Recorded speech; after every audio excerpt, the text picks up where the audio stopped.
ইসলামী ঐতিহ্য ও সিরাত গ্রন্থসমূহে যেমন ইবনে কাসিরের আল বিদায়া ওয়ান নিহায়া একটি বর্ণনা প্রচলিত আছে যে শয়তান অর্থাৎ ইবলিস 4 বার জোরে কেঁদেছিল।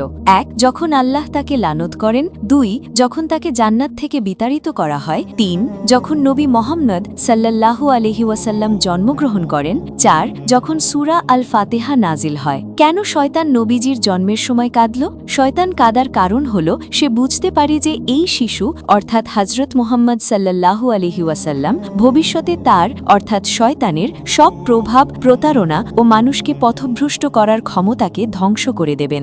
নবীজি সাল্লাল্লাহু আলাইহি ওয়াসাল্লামের আগমনের মাধ্যমে তাওহীদের আলো ছড়িয়ে পড়বে, শিরক ও অন্ধকার দূর হবে এবং শয়তানের অনুসারীর সংখ্যা কমে যাবে। এটি শয়তানের জন্য একটি মহা বিপর্যয়ের সংকেত। এই বর্ণনাটি সাহিহ হাদিসের মতো কঠোরভাবে সনদযুক্ত নয়, বরং সিরাত ও তাফসিরের কিছু গ্রন্থে উল্লেখিত একটি ঐতিহাসিক ঐতিহ্যকথা। তবে মুসলিম উম্মার মাঝে এটি ব্যাপকভাবে প্রচলিত এবং নবীজির মর্যাদা ও রহমত হিসেবে আগমনের গুরুত্ব বোঝাতে ব্যবহৃত হয়।